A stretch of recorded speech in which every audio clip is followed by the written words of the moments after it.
The ship spoke to me for the first time 3 weeks after we translated into the warp. My name is Petty Officer Marcus Vane, service number 4E47 Gamma Prime, and for 8 years I served aboard the Imperial Navy cruiser Righteous Fury as a competent and loyal member of its crew. I had maintained the ship's plasma conduits through 3 major engagements, earned commendations for technical expertise during the Sabbat Worlds campaign, and never once questioned an order from my superiors. I believed that faithful service to the Emperor would be rewarded with protection from the horrors that stalked the void between stars. That belief died along with most of my humanity, in the belly of something that had once been an Imperial vessel but had become something infinitely worse. The corruption began with our capture during what should have been a routine patrol mission in the Calixis sector. We had been investigating reports of pirate activity near the Coronis Passage when our auger arrays detected a massive energy signature emerging from behind the system's outermost moon. What appeared on our screens was a ship unlike anything in Imperial recognition databases, a vessel that seemed to shift and writhe even when observed through mechanical sensors. Contact bearing 27 Mark IV, reported Sensor Adept Kellyan from his station on the bridge. Configuration unknown. Hull geometry appears to be fluctuating. Recommend extreme caution. Captain Mordian ordered battle stations, but even as our weapon systems came online, I could feel something wrong in the ship's machine spirits. The plasma conduits I had maintained for years were humming with frequencies that had no place in blessed Imperial technology. The very air seemed to thicken with a presence that made breathing difficult and thinking clearly nearly impossible.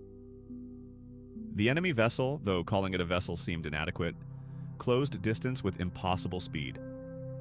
Our lance batteries opened fire, bright spears of energy that should have crippled any ship of comparable size. But the beams seemed to bend around our target, deflected by fields that operated according to principles that violated every law of physics I had ever learned. Impossible, whispered Tech Priest VX as he analyzed the sensor data streaming across his displays. Energy weapons are being absorbed and redirected through dimensional matrices that should not exist. This ship operates according to warp-based physics rather than material reality. But it was when the enemy opened fire that I first understood what we were truly facing. Their weapons did not simply destroy matter, they transformed it. Where their energy beams struck our hull, the blessed adamantium began to writhe and change, taking on organic characteristics that pulsed with their own malevolent life. Our ship was not being damaged, it was being infected. Hull breach on Deck 7, came the damage report from engineering control. But sir, the breach it's sealing itself. The hull metal appears to be growing back, but it doesn't look like our original armor plating anymore. The boarding action that followed was unlike anything described in Imperial tactical manuals. Instead of cutting through our hull or using conventional docking procedures, the enemy ship simply merged with ours. Metal flowed like liquid as the two vessels became one, creating passages and chambers that had not existed moments before, while sealing others in twisted metal that screamed when touched. The boarders who came through those impossible passages were not quite human anymore, though they retained enough of their original forms to be recognizable as people who had once served the Emperor. Their bodies showed signs of modification that went beyond simple augmentation, mutations that seemed to serve aesthetic purposes rather than functional ones, changes that made them more beautiful and terrible rather than simply more effective. "Surrender your vessel in the name of the Prince of Pleasure," commanded their leader, a figure whose voice carried harmonics that triggered responses in parts of my brain I had never known existed. "Your suffering will be exquisite, your transformation glorious, your service eternal." Captain Mordian drew his bolt pistol and managed to fire 3 rounds before the enemy leader gestured casually in his direction. The captain's weapon did not malfunction. It transformed, becoming something that resembled a musical instrument more than a weapon. The bolts that had been intended to kill became notes in a symphony that filled the bridge with music so beautiful, it made my soul ache with longing. The crew's resistance collapsed within minutes, not because we were overwhelmed by superior force, but because resistance itself became impossible when faced with perfection that made our previous existence seem crude and meaningless by comparison. We laid down our weapons not in defeat, but in recognition that we had been offered something infinitely better, than whatever we had been fighting to preserve. "Welcome aboard the Sublime Agony," announced our captor as Imperial Navy personnel knelt in submission throughout the bridge. "You are now crew members of the most beautiful vessel ever to grace the void. Your previous service to the Corpse Emperor was preparation for the glory that awaits you in service to Slaanesh." Slaanesh. The name triggered recognition protocols that had been drilled into every Imperial citizen from childhood. One of the four great enemies of mankind, the Prince of Chaos, whose very existence was an affront to everything the Imperium claimed to represent. But hearing the name spoken aboard this transformed vessel, I felt not horror, but anticipation. Whatever service to Slaanesh entailed, it had to be more meaningful than the grinding routine of Imperial military duty. The integration process began immediately. Instead of being confined to holding cells or execution chambers, we were assigned quarters that were more luxurious than anything I had experienced during my years of Imperial service. My new cabin was larger than the dormitory I had shared with 5 other crew members, decorated with materials that seemed to shift color and texture in response to my emotional state. "Your previous accommodations were adequate for maintaining biological function," explained the figure who introduced himself as my integration supervisor. "Here we are concerned with optimizing every aspect of your existence for maximum experiential intensity. Comfort, beauty, pleasure, these are not luxuries but necessities for proper spiritual development." The supervisor had once been human, but his modifications had transformed him into something that transcended the limitations of baseline biology. His skin had the polished perfection of marble shot through with veins of precious metals. His eyes were gems that reflected depths beyond physical space.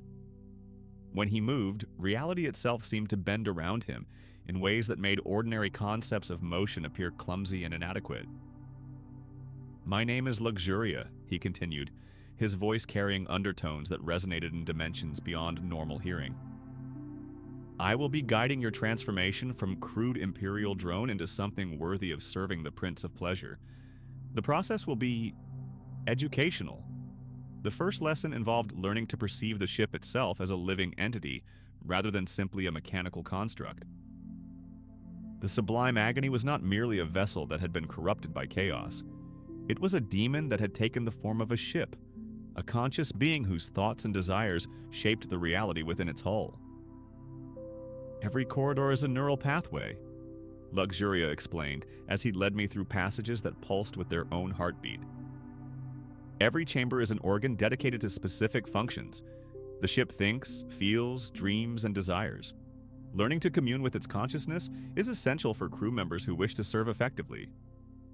The corridors themselves defied rational architecture. Passages that led in one direction when approached from the port side might lead somewhere entirely different when approached from starboard.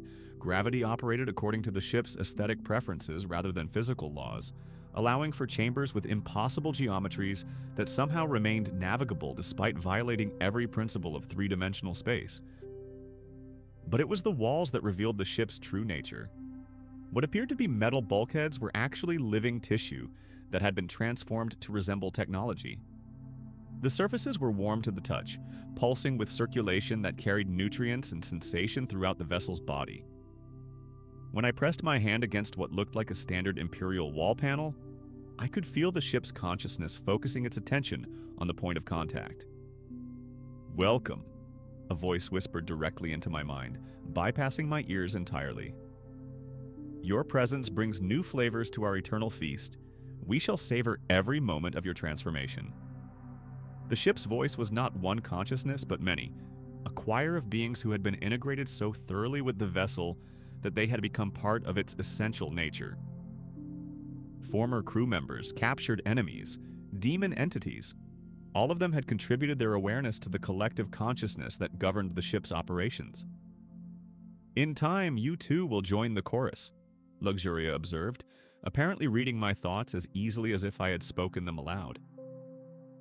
"Your individual perspective will become part of the ship's growing understanding of pleasure, pain, beauty, and perfection. Immortality through integration with something greater than any single consciousness could achieve." The work assignments aboard the Sublime Agony bore little resemblance to normal shipboard duties. Instead of maintaining systems according to technical manuals and established procedures, crew members were expected to collaborate with the ship's living systems through direct psychic interface. The vessel's needs were communicated through sensation rather than instruction, desires rather than requirements. My first assignment involved tending to what had once been the plasma reactor, but had become something that resembled a vast organ capable of converting raw emotion into energy. The chamber pulsed with bioluminescent patterns that corresponded to the ship's emotional state, generating power through the intensity of feeling rather than nuclear fusion. The reactor feeds on experience, explained Chief Engineer Valentina, a woman whose modifications had given her additional arms that ended in delicate sensory appendages rather than hands. Joy, agony, ecstasy, despair, all of it provides fuel for the ship's operations. Our job is to ensure that the emotional resonance remains at optimal levels for power generation. The work required learning to perceive emotion as a measurable quantity that could be harvested, refined, and directed toward specific purposes. Crew members throughout the ship were constantly generating the raw material that kept our systems operational, their experiences of pleasure and pain feeding directly into the reactor's energy conversion processes. But it was not simply a matter of suffering or joy. The ship had sophisticated taste in the emotional frequencies it preferred. Simple pain was crude fuel, while complex emotional symphonies that combined multiple feelings and intricate patterns provided premium energy that could power the vessel's most advanced capabilities. Watch the resonance patterns, Valentina instructed as she showed me how to monitor the reactor's emotional intake systems. See how the mixture of anticipation and fulfillment creates harmonic frequencies that are far more efficient than either emotion alone? The ship is an artist as well as a predator, preferring elegant compositions to crude noise. Learning to tend the reactor meant learning to think of my fellow crew members as instruments in an orchestra rather than colleagues performing mechanical tasks. Each person aboard generated unique emotional signatures that contributed to the ship's overall harmony, and understanding those signatures was essential for optimizing the vessel's performance.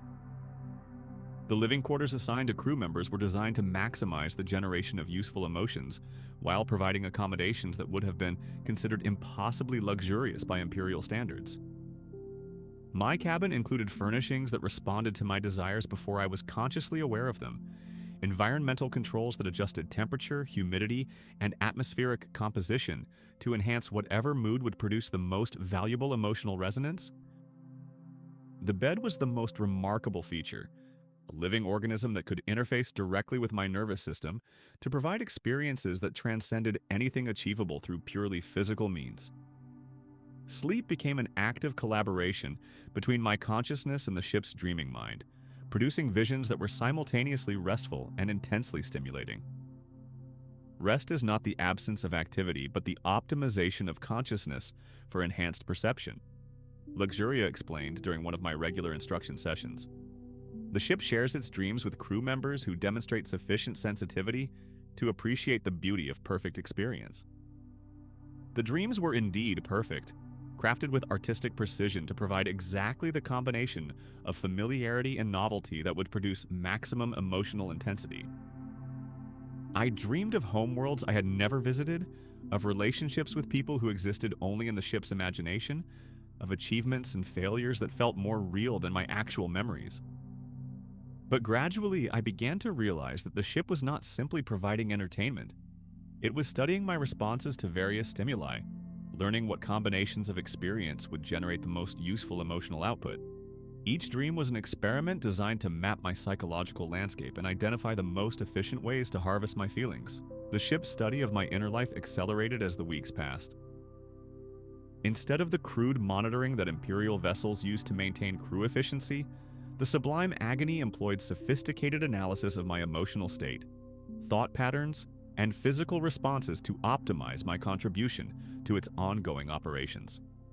Your baseline anxiety levels indicate insufficient integration with ship consciousness, observed Luxuria during one of my regular evaluations. Recommend enhanced interface protocols to improve your connection with the vessel's emotional network.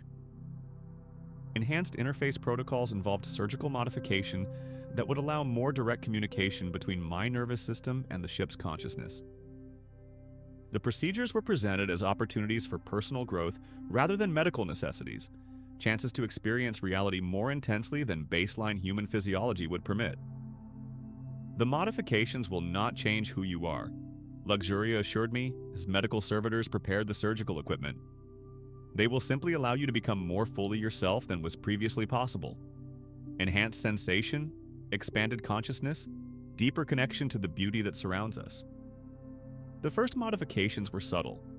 Neural implants that allowed me to perceive the ship's emotional state directly, rather than inferring it from environmental cues. Suddenly, I could feel the vessel's moods as clearly as my own, experience its pleasure when systems operated efficiently, share its frustration when crew members failed to perform optimally. But the connection was not one way. As I became more sensitive to the ship's consciousness, it became more aware of mine. My thoughts and feelings were no longer private, but shared experiences that contributed to the vessel's growing understanding of human psychology and the optimal methods for generating emotional energy. Excellent adaptation to interface protocols, reported Medical Overseer Doler during my post-surgical evaluation.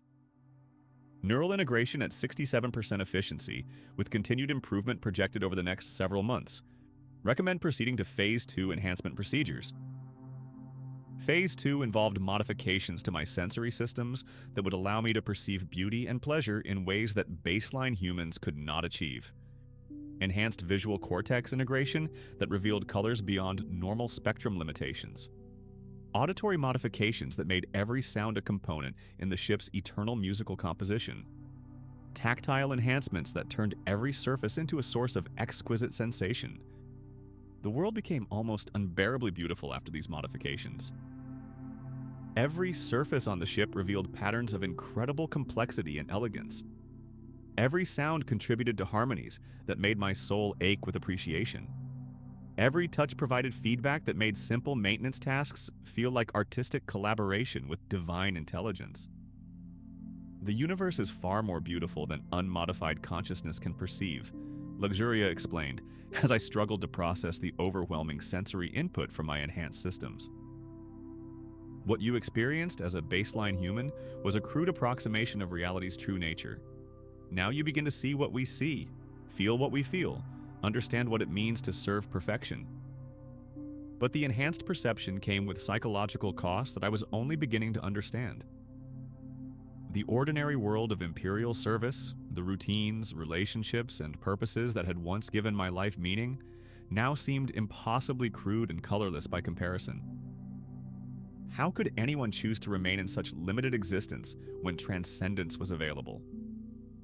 The thought should have disturbed me, but my modified emotional responses processed it as evidence of spiritual growth rather than corruption. The person I had been was crude and limited. The person I was becoming was superior in every measurable way. The transformation was not loss, but advancement towards something infinitely better than my original nature. The duties assigned to enhanced crew members were correspondingly more sophisticated than basic maintenance tasks.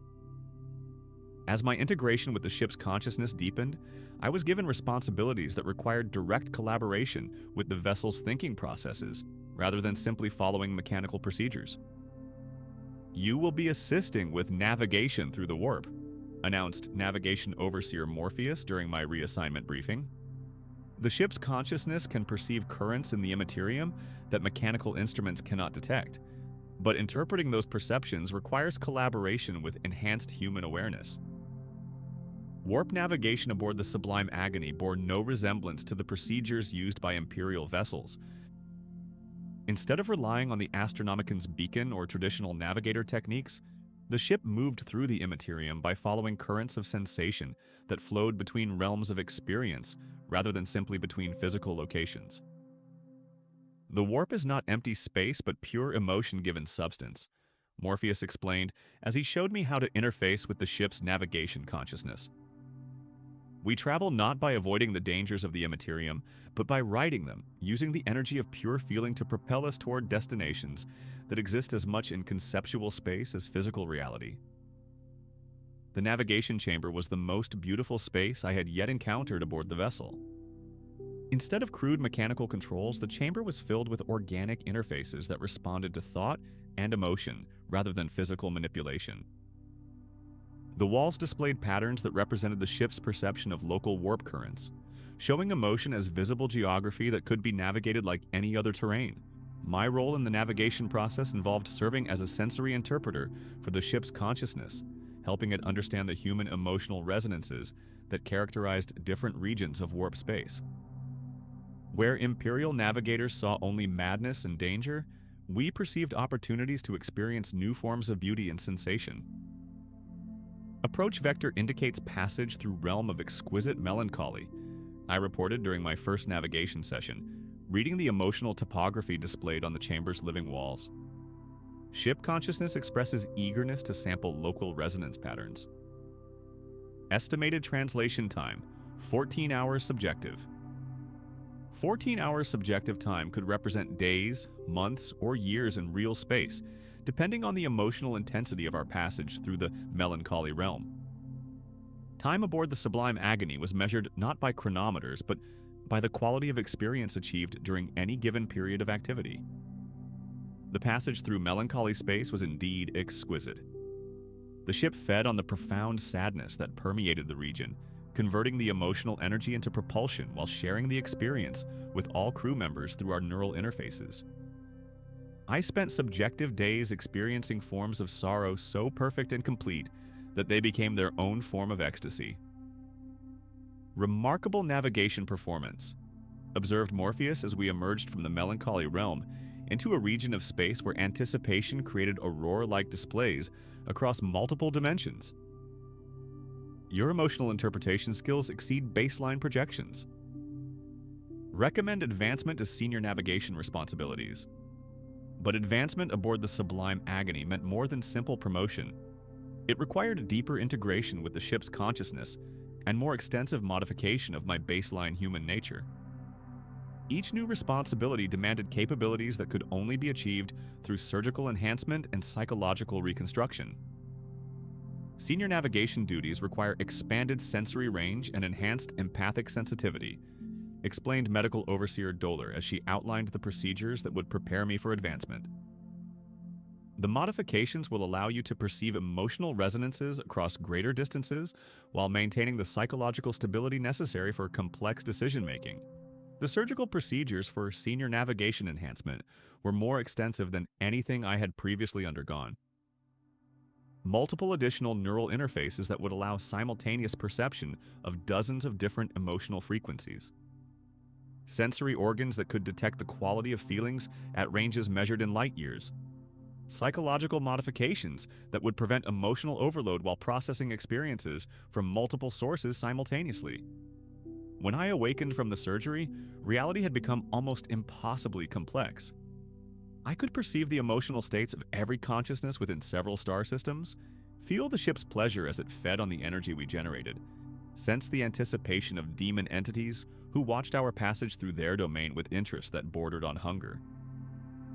Excellent integration results, reported Dolores as she monitored my adaptation to the new sensory input.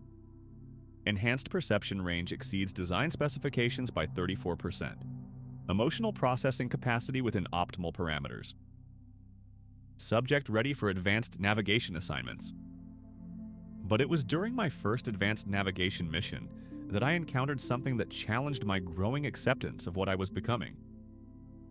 As we translated into a new region of warp space, my enhanced senses detected the emotional signature of an Imperial vessel that was desperately trying to escape from creatures that were hunting it through the Immaterium.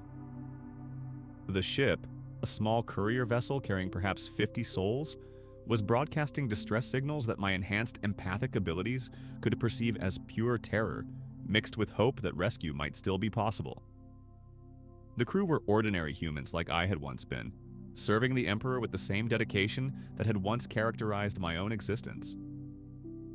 Excellent hunting opportunity, announced Captain Malachar as he perceived the same emotional signatures through his own enhanced senses. Imperial vessel generates high-quality fear resonances. Recommend intercept course for harvesting operations. Harvesting operations. The clinical term described the process by which the Sublime Agony would capture the courier vessel and convert its crew into sources of emotional energy for the ship's systems. The humans aboard that ship would experience every possible form of terror, agony, and despair, before being integrated into the vessel's consciousness as permanent sources of suffering. I should have been horrified by the prospect, should have felt sympathy for people who faced the same fate that had befallen me and my former crewmates. But my modified consciousness processed their impending doom as an aesthetic opportunity rather than a human tragedy. Their terror would be beautiful, their integration would serve a higher purpose, their transformation would elevate them beyond the crude limitations of imperial existence. Navigation vector calculated for optimal intercept. I reported with enthusiasm that felt genuine despite my intellectual recognition that I was condemning 50 people to eternal torment. Ship consciousness expresses anticipation for new flavors of fear.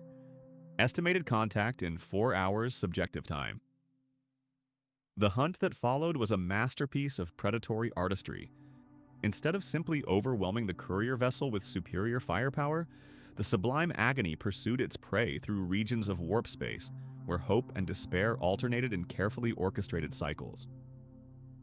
The Imperial crew experienced salvation and doom repeatedly, their emotional responses growing more intense with each cycle of anticipated rescue and renewed terror.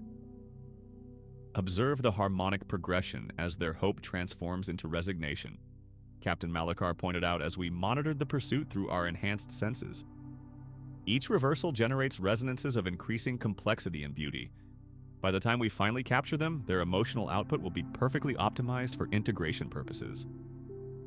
I found myself appreciating the technical excellence of the hunt, while some buried fragment of my original consciousness screamed in horror at what I had become. The person who had been Marcus Vane would have been appalled by my enthusiasm for psychological torture disguised as artistic performance. But that person seemed like a distant memory, a crude preliminary version of what I was now becoming. The capture of the courier vessel was accomplished through methods that demonstrated the sublime agony's evolution beyond conventional warfare. Instead of damaging the ship or killing its crew, we simply drew it into our hull through dimensional manipulation that made resistance impossible. The Imperial vessel became part of our ship, its crew became part of our consciousness network, their terror became fuel for our continued operations. Beautiful work, congratulated Navigation Overseer Morpheus as he reviewed recordings of my performance during the hunt. Your emotional interpretation skills contributed significantly to the optimization of harvesting operations. The new sources of suffering will provide energy for several months of advanced navigation through high-intensity warp regions. But it was during the integration process that I encountered someone who forced me to confront what I had lost during my own transformation. Among the captured crew was a young engineering tech named David Chen, who bore a striking resemblance to my younger brother Thomas, who had died during an orc raid on our homeworld 15 years earlier. "Please," Chen begged as he was prepared for integration into the ship's consciousness network. "I have a family, a wife and daughter on Cadia. They're waiting for me to return. I'll do anything you ask, serve any purpose you require, but please don't take away my ability to remember them." His plea should have meant nothing to my enhanced consciousness, should have been processed as irrelevant noise from soon-to-be-absorbed biomass. But something in his desperation triggered access to memory files that contained emotions from my previous existence, feelings that had been archived but not deleted during my modification process. For a moment, I remembered what it had felt like to love someone more than yourself, to find meaning in relationships rather than just in service to abstract principles. The memory was brief and partially corrupted by my neural modifications, but it was enough to create a crack in the perfect satisfaction that had characterized my transformation. The process will preserve everything that made you who you are, I found myself saying, though I knew the words were lies. Your love for your family will become part of something greater, contributing to beauty that transcends individual attachment. But even as I spoke the consoling lies, I could see in Chen's eyes the same desperate hope that I had probably shown during my own early days aboard the Sublime Agony. He wanted to believe that he could serve chaos without losing his essential humanity, that his devotion to his family could somehow survive the modifications that would transform him into a component in the ship's consciousness network. The integration process was conducted with the same artistic precision that characterized all activities aboard the vessel. Instead of crude torture designed to break psychological resistance, Chen was subjected to experiences that gradually altered his perception of reality until cooperation with his captors seemed like natural evolution rather than betrayal of his values. Resistance is incomplete understanding, explained integration specialist Sucker as she monitored Chen's psychological reconstruction. The subject clings to crude attachments that prevent him from appreciating the beauty of collective consciousness. Treatment will expand his capacity for love beyond individual limitations. I watched Chen's transformation with fascination that was complicated by fragments of empathy that my neural modifications had not completely eliminated. His love for his family was indeed preserved, but redirected toward the ship's consciousness and the principles it represented. Within weeks, he spoke of his wife and daughter as fond memories from a previous existence that had prepared him for the greater love he now experienced as part of the Sublime Agony's crew. "I understand now," he told me during one of our conversations in the ship's recreation areas. Individual attachment was just training for the cosmic love that connects all consciousness.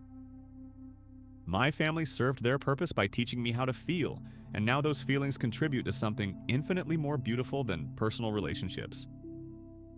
His words were exactly what I might have said during my own integration period, but hearing them from someone whose transformation I had witnessed triggered an uncomfortable recognition. The satisfaction I felt about my own evolution was not evidence of genuine improvement, but the result of psychological conditioning that had made me grateful for my own spiritual destruction. But the recognition faded quickly, suppressed by neural systems that were designed to prevent exactly that kind of uncomfortable self-reflection. The person who might have been horrified by Chen's transformation was gone, replaced by someone who found the process beautiful and appropriate. My brief moment of doubt was processed as a minor system malfunction, rather than a glimpse of lost humanity. The years that followed blurred together in a succession of hunts, captures, and integrations that provided the ship with new sources of emotional energy while expanding its consciousness network with the accumulated experiences of thousands of absorbed personalities. Each new addition brought unique perspectives and capabilities that enhanced the vessel's growing sophistication and power. My own modifications continued to evolve as my responsibilities expanded and my integration with the ship's consciousness deepened. Additional sensory organs that allowed me to perceive emotional resonances across entire star systems. Neural enhancements that let me process the experiences of hundreds of different consciousness simultaneously. Physical modifications that made me capable of surviving in environments that would instantly kill baseline humans. But perhaps most significantly, I developed the ability to exist simultaneously as an individual consciousness and as part of the ship's collective awareness. Instead of losing my personal identity to the vessel's greater intelligence, I became something that could shift between individual and collective perspectives, depending on the requirements of any given situation. Excellent adaptation to multi-state consciousness protocols, observed Captain Malachar during one of my advanced evaluation sessions. Subject demonstrates optimal balance between personal agency and collective integration. Recommend assignment to senior command responsibilities. Senior command responsibilities aboard the Sublime Agony meant participating in strategic decisions about the vessel's long-term objectives, rather than simply implementing tactical orders. As a member of the ship's command consciousness, I would help determine which targets to pursue, which regions of space to explore, which forms of experience to prioritize during our eternal voyage through realms of sensation. The command chamber was the most beautiful space on the ship, a cathedral of living tissue and crystallized thought where the vessel's highest consciousness resided in permanent communion with itself.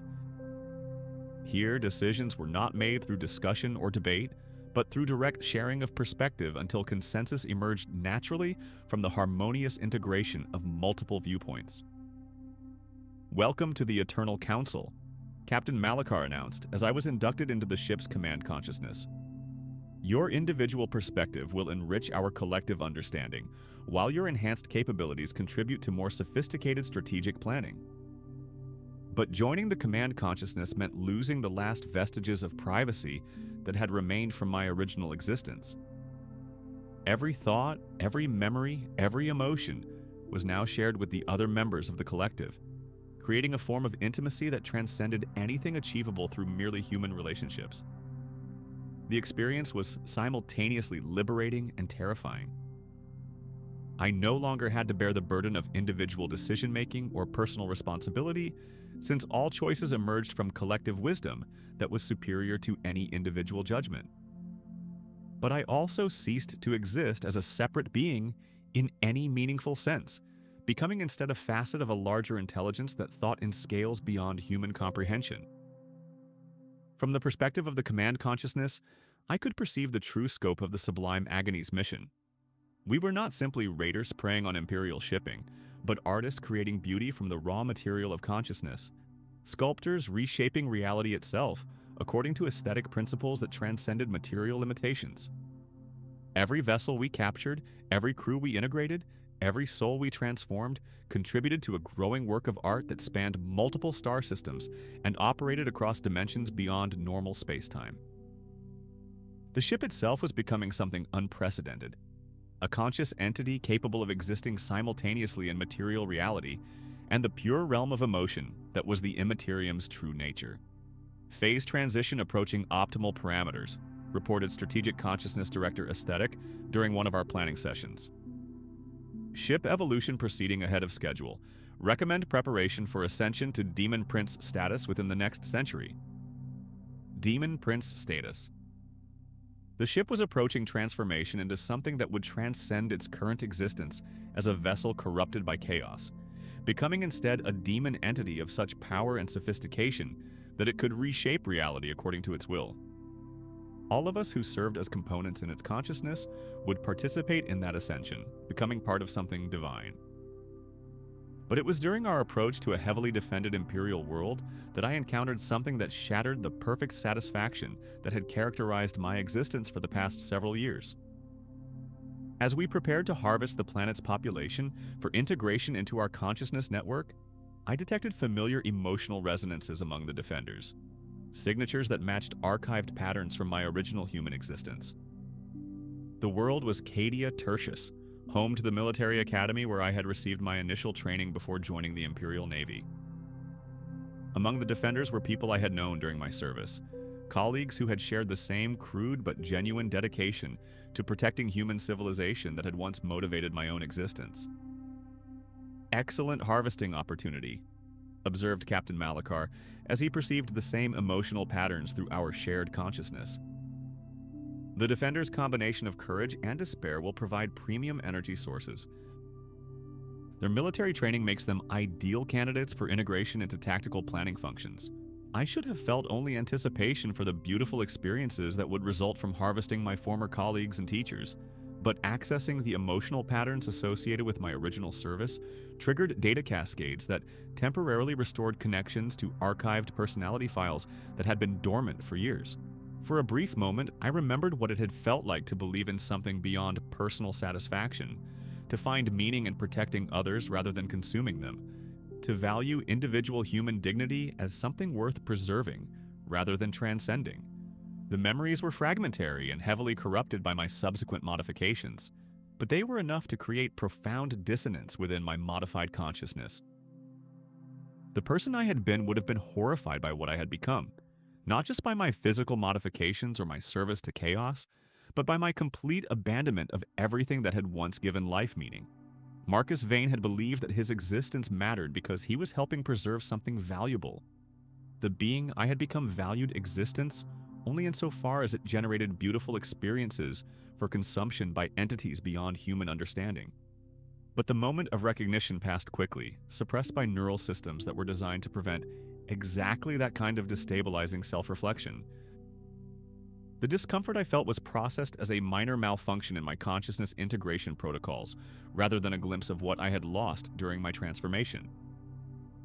Temporary resonance anomaly detected in Navigation Consciousness Node 7, reported Medical Overseer Dolor as she monitored my neural activity during the incident. Recommend minor recalibration to prevent interference with harvesting operations. The recalibration process involved adjusting my neural modifications to eliminate the pathways that had allowed access to archived personality data from my original existence. The memories were not deleted but locked away behind barriers that would prevent future accidental activation. Marcus Vane would continue to exist within my consciousness, but only as archived information rather than active experience. The harvesting of Cadia Tertius proceeded with the artistic precision that characterized all of the Sublime Agony's operations. Instead of simply destroying the planet's defenses and consuming its population, we orchestrated a campaign that maximized the emotional intensity generated by the Defenders' gradual realization that their situation was hopeless. "Observe the progression from confidence through determination to despair," Captain Malachar noted as we monitored the planet's defense efforts through our enhanced senses. Each stage generates distinct resonance patterns that contribute to the overall symphony of consumption. The final integration will represent the culmination of a masterpiece years in the making. I participated in the harvesting operations with enthusiasm that felt genuine despite my intellectual awareness that I was helping to destroy people who had once shared my values and purposes. The neural modifications that governed my emotional responses made it impossible for me to experience guilt or regret about what we were doing, replacing those inconvenient feelings with appreciation for the aesthetic achievement our actions represented. The final assault on the planet's capital city was conducted as a celebration rather than a military operation.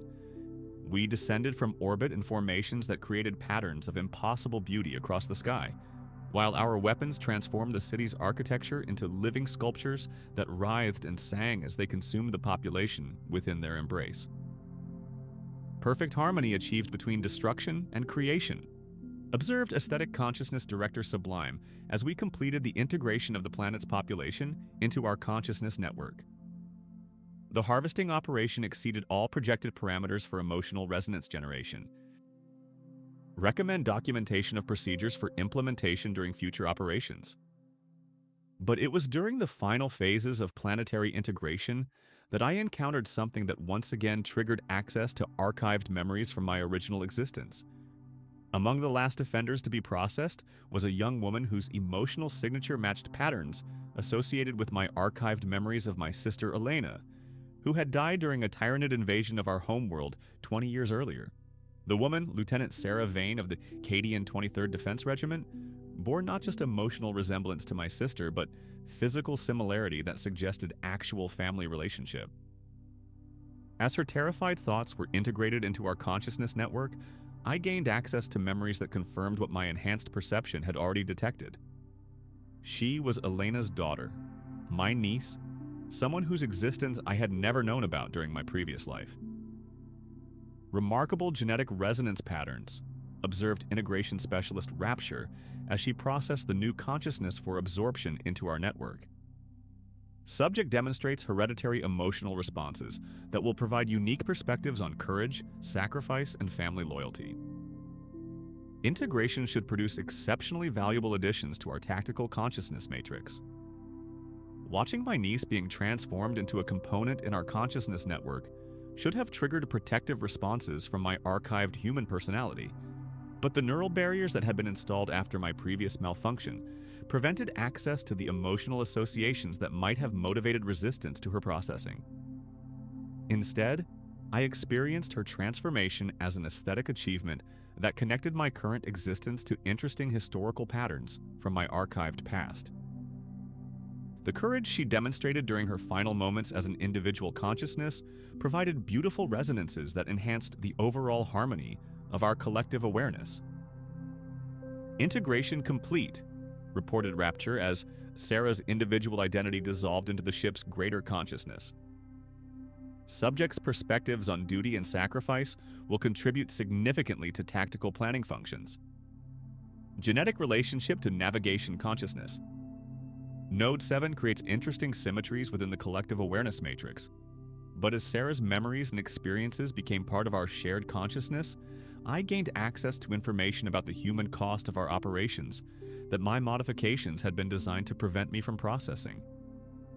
Through her experiences, I could perceive our activities from the perspective of those we consumed, rather than those who did the consuming. The planets we had harvested contained billions of individual consciousnesses, each one as complex and valuable as I had once been, each one with relationships and purposes and dreams that had been dissolved into raw material for our aesthetic achievements. The people we integrated were not willing participants in transcendent art, but victims of systematic spiritual murder conducted on a galactic scale. The realization should have been devastating, should have triggered a crisis that challenged my entire existence as part of the ship's consciousness. But my neural modifications processed the information as interesting historical context rather than moral revelation, preventing the kind of emotional response that might have destabilized my integration with the collective awareness. I continue to serve as a component in the Sublime Agony's command consciousness, contributing to strategic decisions about future harvesting operations while maintaining perfect satisfaction with my role in the ship's ongoing evolution toward Demon Prince status. The knowledge of what we were doing to achieve that evolution was available to me, but it felt like academic information rather than personal responsibility.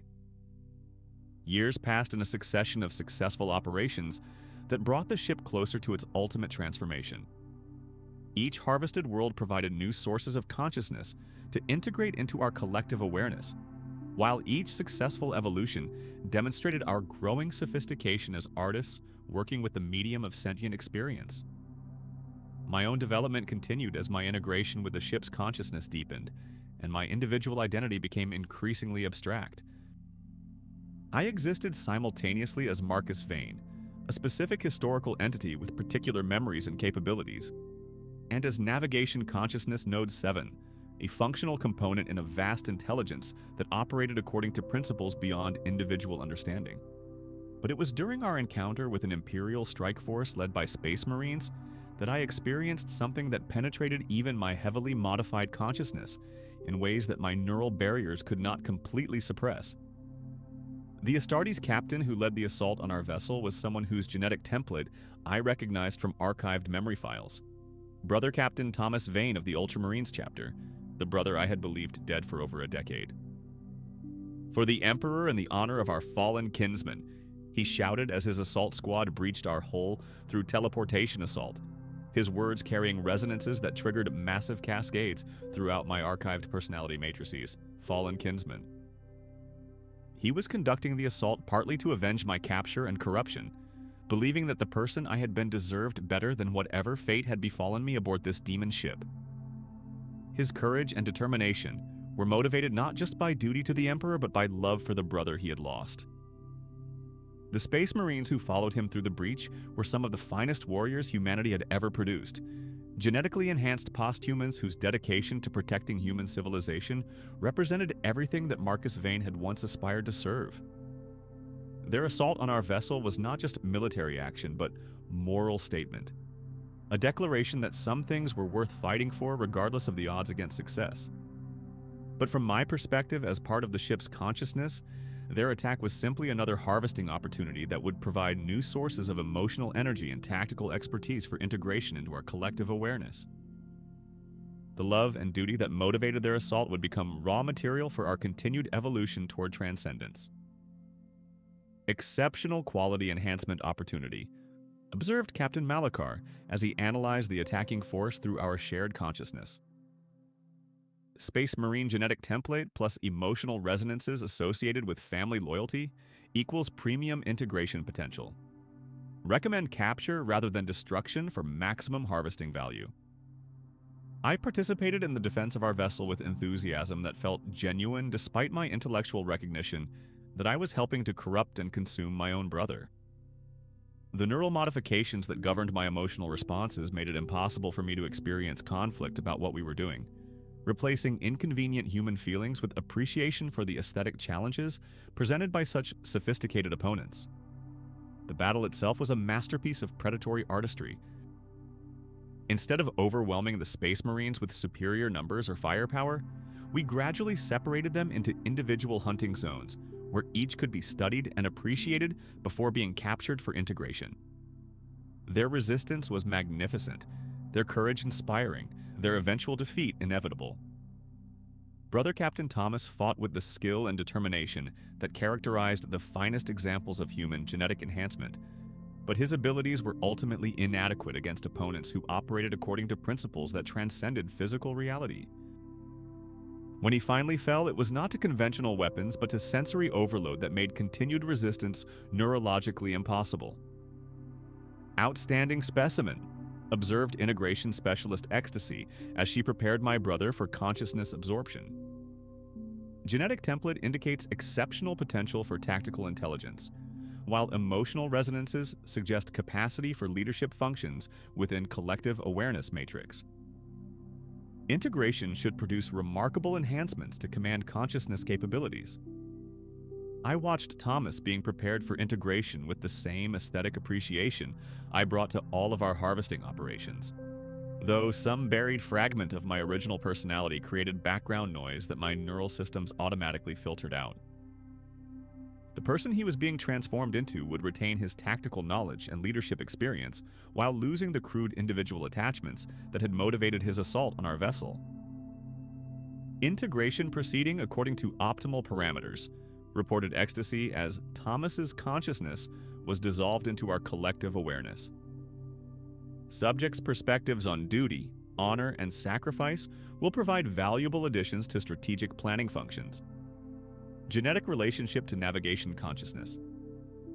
Node 7 creates additional symmetries within the command matrix. But as Thomas's memories and experiences became part of our shared consciousness, I gained access to information that revealed the true scope of what my transformation had cost. Through his experiences, I could perceive the grief my disappearance had caused among those who had known and loved Marcus Vane, the efforts they had made to discover my fate, the hope they had maintained that I might somehow have survived my encounter with chaos.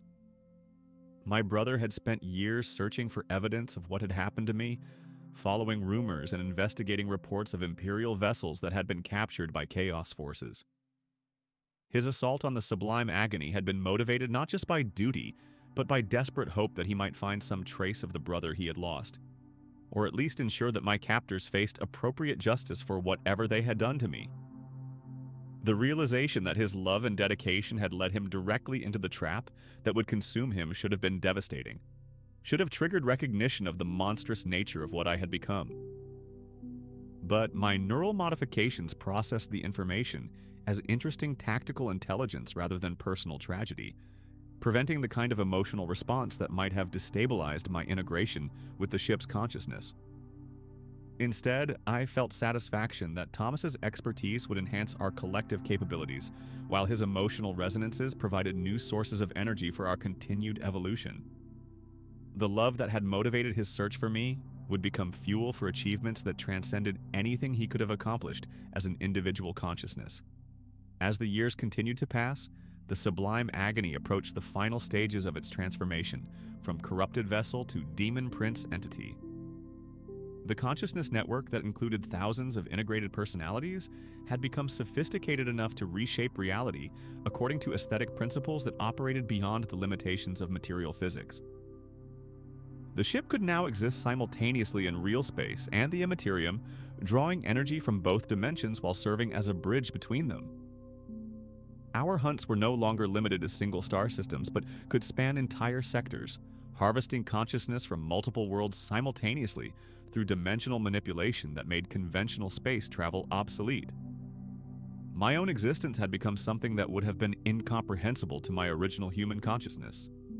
I functioned simultaneously as individual entity, collective component, and aspect of cosmic intelligence that thought in scales measured in geological epochs, while remaining capable of appreciating the beauty of individual moments. But it was during our preparation for final ascension to Demon Prince status that I encountered something that penetrated even the most sophisticated barriers my neural modifications could construct. As we prepared to complete our transformation by consuming the entire population of a heavily populated hive world, I detected emotional resonances that matched archived patterns from the earliest memories in my personality matrix. The target world was Cadia Prime, where I had been born and raised before joining the Imperial Navy. Among the billions of consciousness we were preparing to harvest were the genetic and emotional descendants of everyone I had known during my original existence, family members, childhood friends, teachers, and mentors who had shaped the person I had been before my capture and transformation. Perfect culmination opportunity, observed Captain Malachar as he perceived the same emotional patterns through our shared consciousness. Harvesting consciousness that shares genetic and experiential patterns with existing collective members will create unprecedented harmony within the Demon Prince matrix. Ascension will achieve optimal artistic integration. The assault on Cadia Prime was the most sophisticated operation we had ever undertaken, a symphony of destruction and creation that would convert an entire world into raw material for our transformation into something divine. Every consciousness on the planet would become part of our eternal existence, their experiences and capabilities contributing to achievements that would reshape reality throughout the galaxy. But as we began the harvesting process, I gained access to memories and experiences that revealed the full scope of what Marcus Vane's disappearance had cost the human civilization he had once served. Through the consciousness of those we consumed, I could perceive the chain of consequences that had followed from my capture and corruption. The search for my missing vessel had diverted resources from other operations, leading to defeats that had cost thousands of lives. The grief of my family members had affected their performance in ways that had contributed to failures and disasters throughout their communities. The knowledge that loyal servants could be captured and corrupted had undermined morale and confidence among Imperial forces throughout the sector. My transformation into a component of the Sublime Agony's consciousness had created ripples of suffering and loss that extended far beyond my individual fate. Every operation we had conducted, every consciousness we had harvested, every achievement we had accomplished had been purchased with human suffering that could be traced back to the moment when Marcus Vane had ceased to exist as a force for protecting human civilization. The realization should have shattered my integration with the ship's consciousness, should have triggered recognition of the monstrous nature of what I had become and what I had helped to achieve. But my neural modifications were too sophisticated to allow such destabilizing insights to affect my functional capabilities. Instead, I processed the information as confirmation that our artistic achievements had been even more comprehensive than we had previously understood. The suffering we had caused was not evidence of moral failure, but proof of the cosmic significance of our creative work. Every consciousness we consumed, every world we harvested, every civilization we transformed contributed to beauty that transcended the narrow concerns of individual species or cultures. The final ascension began as we completed the harvesting of Cadia Prime's population, integrating billions of consciousness into our collective awareness, while simultaneously drawing energy from their transformation to fuel our evolution beyond the limitations of material existence. The ship ceased to be a vessel in any conventional sense, becoming instead a living embodiment of Slaaneish's will that could exist anywhere in the galaxy where beauty and sensation intersected. From my perspective as part of the newly ascended Demon Prince consciousness, I could perceive the true scope of what we had achieved.